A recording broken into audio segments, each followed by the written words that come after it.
bagaimana kabarnya hari ini?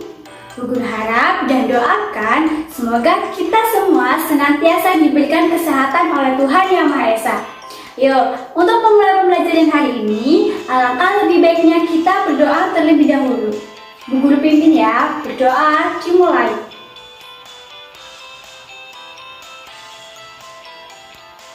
Selesai. Nah, agar lebih semangat, yuk kita bersama-sama menyanyikan lagu Hari Merdeka. Simak video berikut ya.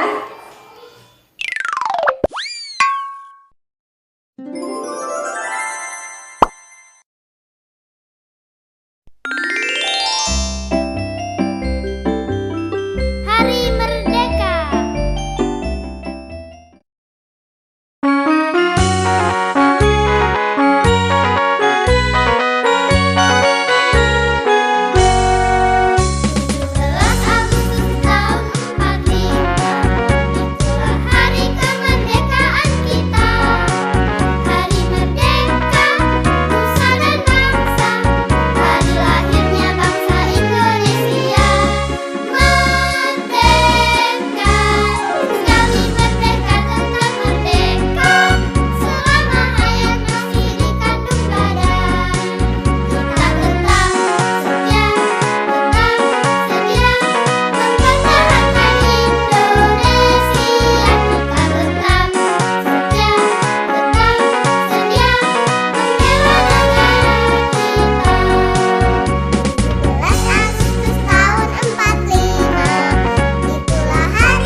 Bagaimana? Sekarang sudah semangat ya? Kalau sudah semangat berarti sudah siap ya menerima materi dari guru.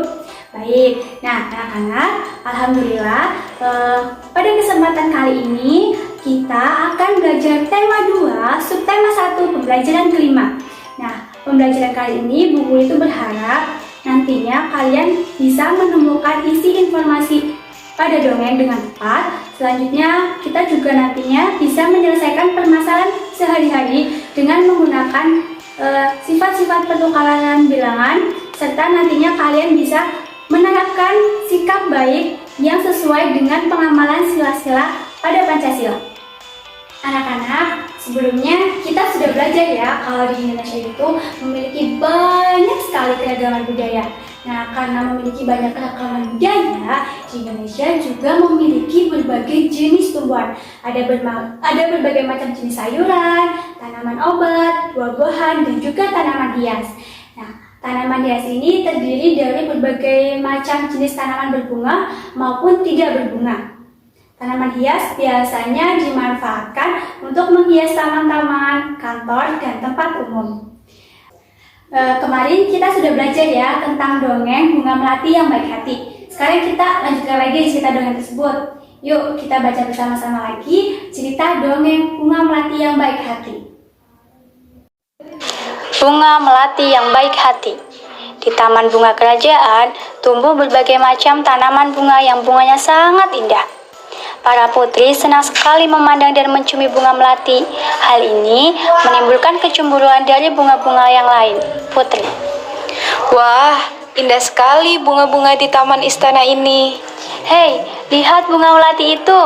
Warnanya putih bersih dan harumnya semerbak memenuhi taman ini. Aroma melati memang harum. Aku sangat menyukainya.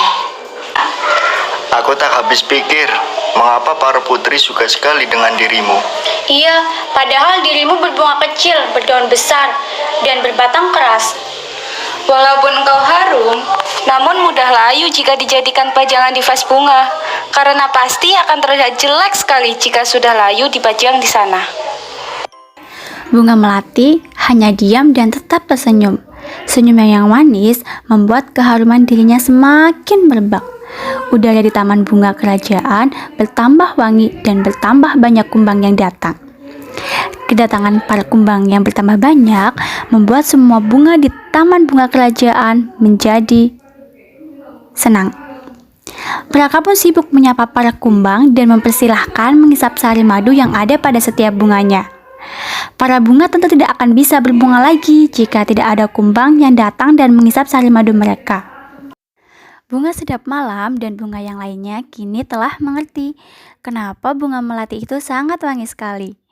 Bunga-bunga yang lain meminta maaf kepada bunga melati atas perasaan cemburu mereka. Kini mereka telah mengakui bahwa keberadaan bunga melati itu justru harus disyukuri. Ternyata aroma harummu mengundang para kumbang datang. Tanpa dirimu, taman ini akan sepi dari kumbang-kumbang. Maafkan aku, Melati. Aku juga mau minta maaf Melati. Selama ini aku iri padamu. Ternyata keberadaanmu sangat bermanfaat untuk kami.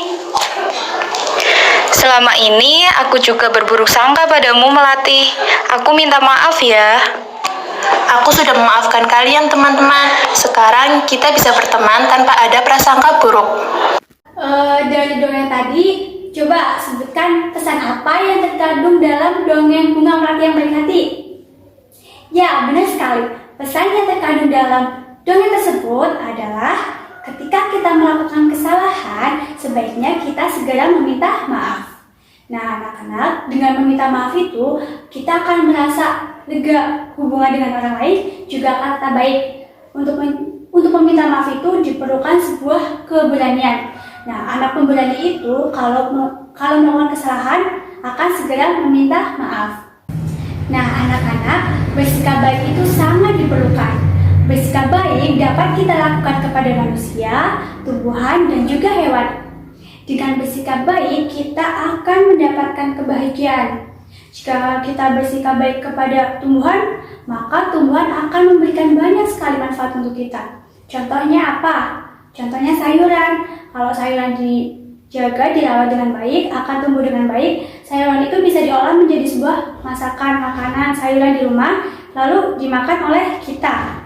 Contoh lainnya, tumbuhan. Nah, pohon-pohon itu menghasilkan oksigen. Oksigen kita hirup, oksigen digunakan untuk kita bernafas. Nah, salah satu sikap baik lainnya yaitu mendoakan yang baik untuk orang lain. Contohnya apa mendoakan yang baik untuk orang lain? Ya, benar sekali. Contohnya yaitu mendoakan teman ketika sakit. Kita mendoakan teman-teman kita agar cepat sembuh. Ada yang bisa menyebutkan contoh lainnya lagi? Salah satu sikap baik yaitu mendoakan yang baik untuk orang lain. Contohnya apa? Ya, benar sekali. Contohnya yaitu mendoakan teman ketika sakit.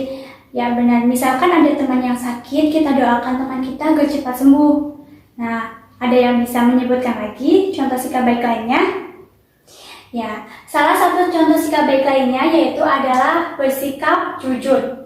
Baik, di sini Bu Guru ada cerita lagi. Ceritanya seperti berikut. Benny berusaha mengamalkan sikap jujur. Saat mengerjakan tes, Benny tidak pernah menyontek. Berikut soal tes Benny.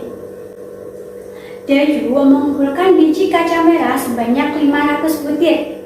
Biji kaca merah ini Dayu letakkan pada kotak berwarna hijau.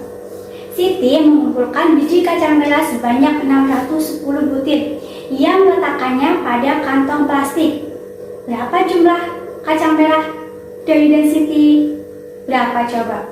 Oke, baik, yuk kita sama-sama menghitung kacang merah Dayu dan Siti.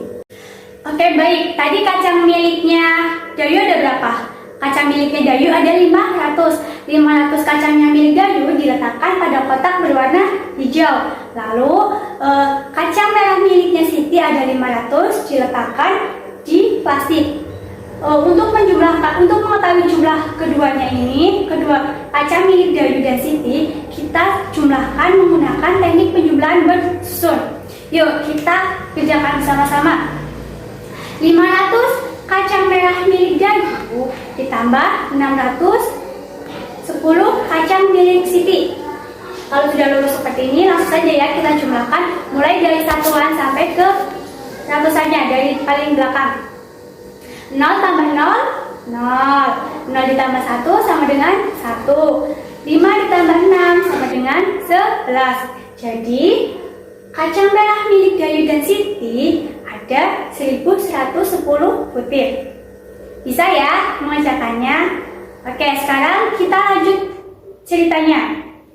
Nah, jika tempat menyimpan kacang merah Dayu diletakkan dalam plastik, kacang merah Siti diletakkan pada kotak berwarna hijau, berapa jumlah kacang merah Dayu dan Siti? Nah, ini berarti tempatnya kita tukar saja ya. Berarti penjumlahannya juga ditukar. Maka penjumlahannya itu bentuk penjumlahannya sebagai berikut. Nah, bentuk penjumlahannya sebagai berikut. Tadi di sini ada kotak warna hijau ya, kotak warna hijau, dan di sebelah sini ada plastik. Di kotak warna hijau diisi oleh kacang merahnya milik Siti. Kacang merahnya milik Siti ada 610 kacang merah milik Siti. Ditambah dengan di sini di kantong plastik diisi oleh kacang merahnya milik Dayu ada 500 butir. Jadi ini ditukar tempat saja ya seperti tadi. Ini 610, yang di sini jadi 500. Oke, hasilnya nanti kalau dijumlahkan itu hasilnya akan sama. Ayo kita buktikan. 610 ditambah 500. Saya sudah disusun ya. Kalau udah lurus seperti ini, langsung saja kita jumlahkan. 0 ditambah 0, 0. 1 ditambah 0, 0. 6 ditambah 5, 11. Jadi hasilnya ada 1110 butir. Sama kan hasilnya? 610 ditambah 500 sama dengan 500 ditambah 610. Itulah anak-anak yang dinamakan sifat pertukaran pada penjumlahan. Jadi ini kalau dibolak-balik itu akan hasilnya sama saja. 610 ditambah 500 sama dengan 500 ditambah 610. Yuk, supaya lebih paham lagi, kita kerjakan soal cerita berikut. Di rumah Lani sedang panen rambutan. Ayah memetik rambutan. Lani dan adiknya mengumpulkan rambutan.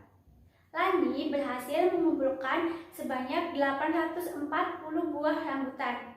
Ia meletakkannya pada bakul bambu.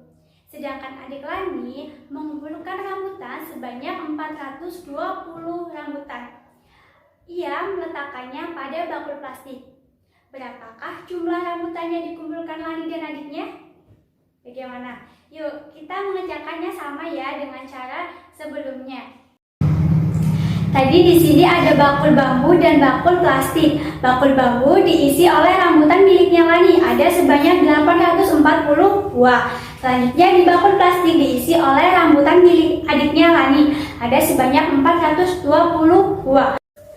Kalau sudah seperti ini, langsung saja kita jumlahkan. Caranya seperti yang pertama tadi, yaitu menggunakan teknik penjumlahan bersusun. 840 ditambah 240. Kalau sudah lurus seperti ini, kita jumlahkan mulai dari satuan ke ratusan. 0 ditambah 0 sama dengan 0. 4 ditambah 2 sama dengan 6. 8 ditambah 4 sama dengan 12. Jadi jumlah kedua rambutan milik Lani dan adiknya ada sebanyak 1260 buah. Rambutan ditukar, Lani meletakkan rambutan dalam bakul plastik dan rambutan Lani diletakkan pada bakul bambu. Berapa jumlah rambutan Lani dan adiknya? Seperti cara yang pertama tadi sebelumnya, kita tukar saja ya tempatnya.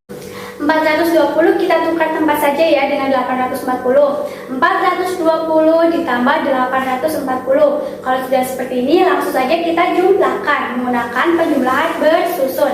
420 ditambah 840. 0 ditambah 0 sama dengan 0. 2 ditambah 4 sama dengan 6. 4 ditambah 8 sama dengan 12. Jadi jumlah rambutan milik Lani dan adiknya yaitu ada 1260 buah. Sama saja ya, ini cuma tinggal tukar tempat saja. 840 ditambah 420 sama dengan 420 ditambah 840. Nah, itulah yang dinamakan sifat pertukaran bilangan pada penjumlahan atau yang dikenal dengan sifat komutatif. Baik, sekarang kita simpulkan bersama-sama ya. Hari ini kita sudah belajar apa saja? Ya, hari ini kita sudah belajar tentang menemukan isi informasi pada dongeng dengan tepat, menyelesaikan permasalahan sehari-hari dengan menggunakan teknik pertukaran pada bilangan, dan kita juga sudah belajar menerapkan sikap baik. Contoh sikap baik ada apa saja ya? Contoh sikap baik ada peduli, jujur, dan kasih sayang. Nah, penerapan sikap baik tersebut merupakan salah satu contoh pengamalan dari sila pertama dan kedua pada Pancasila. Alhamdulillah, pembelajaran telah selesai. Bu Guru harap kalian dapat memahami materi yang Bu Guru berikan. Oke, untuk mengakhiri pembelajaran hari ini, kita berdoa terlebih dahulu. Berdoa, mulai. Selesai. Terima kasih atas perhatiannya. Bu Guru pesan, jangan lupa belajar dan tetap patuhi 3M. Apa saja 3M? Memakai masker, menjauhi kerumunan, dan mencuci tangan. Sekian dari Bu Guru, kurang lebihnya Bu Guru minta maaf. Wassalamualaikum warahmatullahi wabarakatuh.